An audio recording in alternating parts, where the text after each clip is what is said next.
Hey folks, Ray from DCRainmaker.com here to talk about the new Stac Zero Halcyon Smart Trainer. Now the Stac Zero is the same company that brought us completely silent trainers back a couple of years ago. And by silent, I mean they make absolutely zero noise whatsoever. They are truly silent. Like you have like the Tax Neo, which is really, really quiet, but these are silent, and I'll show you why in a second here. But essentially the way these trainers work is they use magnets as opposed to electromagnetic or flywheel or some other thing like that to go ahead and provide resistance. In the past Stac Zero trainers, you could not control that resistance electronically. You had to adjust the magnets to create more resistance. But the newest smart trainer that they're taking pre-orders for now and start shipping here just in July, so it's like literally just around the corner here, instead allows you to do smart control of your trainer itself. So just like a normal smart trainer that allows you to increase or decrease resistance, and more importantly apps to be able to decrease and increase resistance, such as Zwift or TrainerRoad. Now the way the Stac Zero trainers works, they go ahead and use magnets that interact with your rims. So if you have something like carbon rims, like a race wheel or something like that, that won't unfortunately work here. So I went and grabbed some of my old rims, and that's kind of what's cool about it. So you can use an old wheel and you don't even have to have a tire on it. For example, the wheel that I have on there right now has no air at all in the tire. Like that's because the tire doesn't touch anything. So the tire itself, or the wheel itself, is not touching this magnet. It's simply opening and closing to provide more resistance. So you go ahead and opens and closes this little bracket there, and then when it gets closer, it provides more resistance in terms of wattage, and the further apart it gets, less resistance. Now while those magnets do a great job of stopping your wheel, they don't do a great job of keeping your wheel going, which is what you simulate when you're out on the road. As you're coasting, for example, your wheel keeps on going. So in order to solve that, what Stac does, they go ahead and they include these wheel magnets that you insert into your wheel. So if you look at the box here, you see this got this like bar sort of thing. It's a two-part bar, and you slide it inside your wheel, and then it goes ahead and provides weight. They're just simply weights that lets your wheel keep on going. So it's almost like moving that flywheel from the trainer to inside your wheel itself. Now on the first prototype they sent me, they used the exact same weights they had in the past, but I found that didn't really provide enough resistance and that it didn't really feel very road-like, especially in things like Zwift where you're changing your speed all the time. For erg mode it was no problem at all, but for Zwift it didn't really work very well. So I went ahead and pulled out some old weights from the previous one. They recommend doing that and putting 2 sets of weights on there, and then that was pretty darn solid.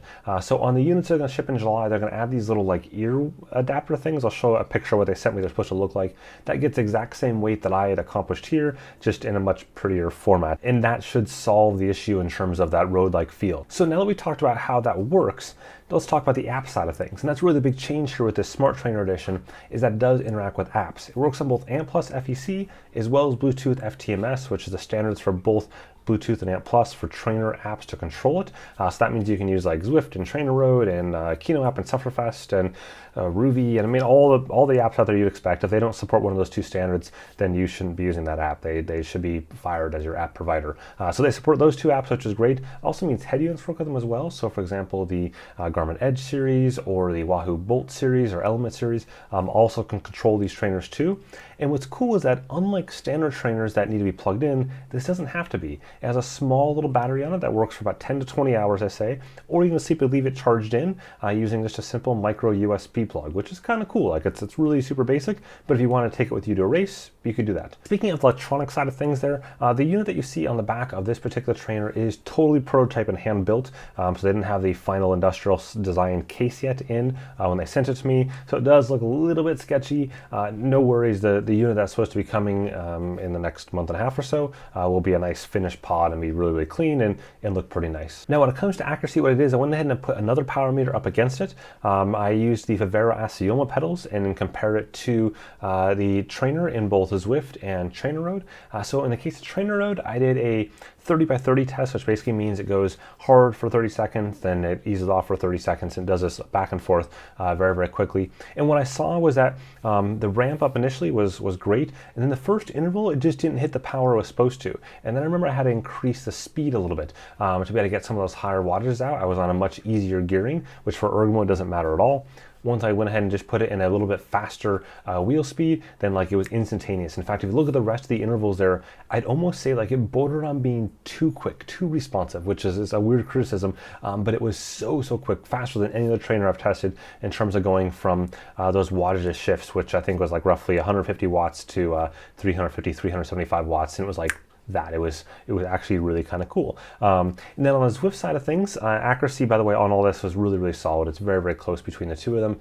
On the Zwift side of things, it was really interesting. It was a totally different experience, and something that at first I thought was broken was when I would hit like 0% and negative declines, and all of a sudden, like, I lost all the power, and it threw me for a loop. At first I thought, oh, it's something wrong with the trainer, like it just is not holding power as I go downhill and stuff like that, like I can't like throw power at it. And then I realized I wasn't shifting. And if you think about it, normally on a smart trainer, you have the flywheel, you have something on that trainer that's still providing resistance, especially like on wheel-on trainers, where you're providing that resistance and you're not really thinking about it, but it's still there. It's still like that baseline, you got to pedal even on like flat ground.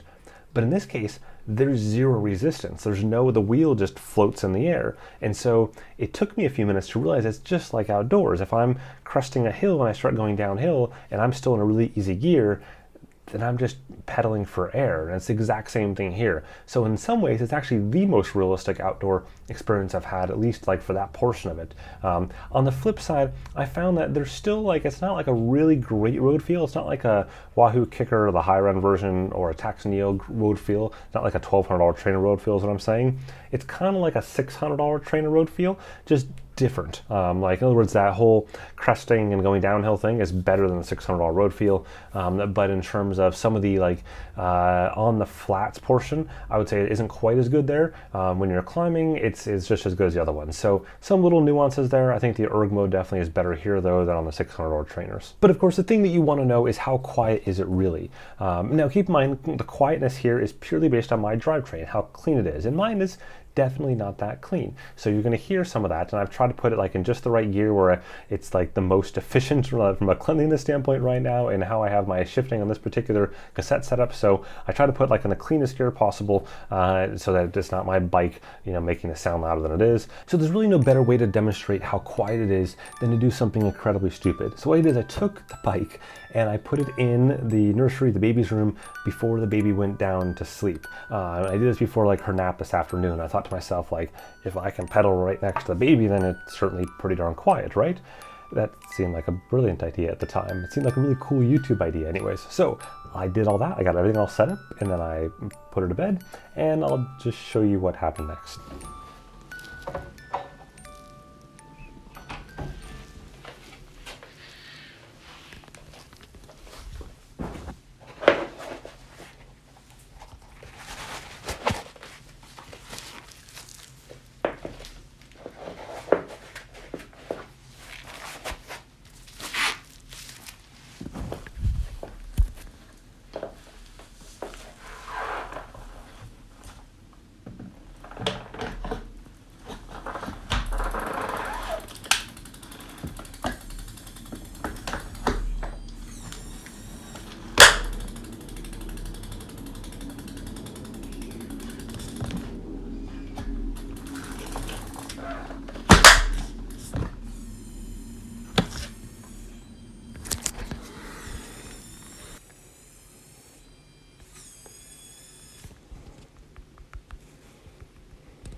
So there you go. That is actually audio from the camera itself. There's no additional microphones used in there. Anything's fancy, just the on-camera audio, so you can hear exactly what that sounded like. And that's pretty impressive. Like, there was nothing at all. Obviously, the clicking in of my feet was the biggest issue there. The thing that was like, bah, but it was not the trainer itself. The trainer was whisper quiet throughout that. Really, really cool stuff. Now, of course, some of you will say, well, you've got fans and things like that, and that's definitely true. A lot of us would ride with fans on our trainers, and so that's going to add trainer noise to it. But you're really trying to find this middle ground there between what is a really loud trainer, what's a really quiet trainer, and what do you layer on with fans or TVs or whatever else the case may be. Speaking of your own bike, I would definitely recommend picking up just a second wheel and leaving the weights on it. Putting the weights on and off the wheel is a bit of a pain in the butt, and so I would just pick a really cheap wheel. Like, I'm not kidding, like find the crappiest wheel you can on eBay for like 15 bucks and put the weights on that and just leave them on that all the time, so you're good to go. You just simply swap onto that wheel and onto the trainer and you're done. Again, has to have no tube on it. You don't need to spend money on a tube for it. Just leave the wheel there and stick it on. Finally, talking about money, how much this thing cost. So right now they've got it on for $799 on pre-order, or 749 euros on pre-order. They're also selling an upgrade kit, so if you already bought their Stac Zero trainer last year or whatever, you can pick up the upgrade kit. Now, these are only the pre-order prices. Once they go to close the pre-order period, which is just to come up the next week or two, then they go to much more expensive prices. Still cheaper than what you'd expect for the kind of higher end trainers, but definitely not as cheap as this itself. And then from a shipping standpoint, they're looking to ship in July for North America, and then Europe and the rest of the world will start shipping in September. So that's more of like logistics thing in terms of just getting the different units to other distribution centers around the world. So there you go, a quick look at the Stac Zero Halcyon trainer. Hoping I'm pronouncing that right. A pretty cool thing. Like, this is definitely the future of trainers and where they're going.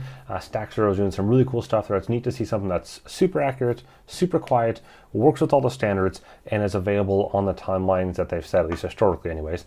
So I expect they'll probably hit those timelines as well this summer. Anyways, thanks for watching. Go and whack that like button at the bottom there if you found this interesting, or the subscribe button if you want to stay tuned for all the latest sports technology goodness. A little bit later on this week, you got some cool stuff coming up in the cycling realm, and then next week a whole bunch of other stuff being announced, and then right into Eurobike about a month from now, but things will kind of trickle out over the next month. Have a good one.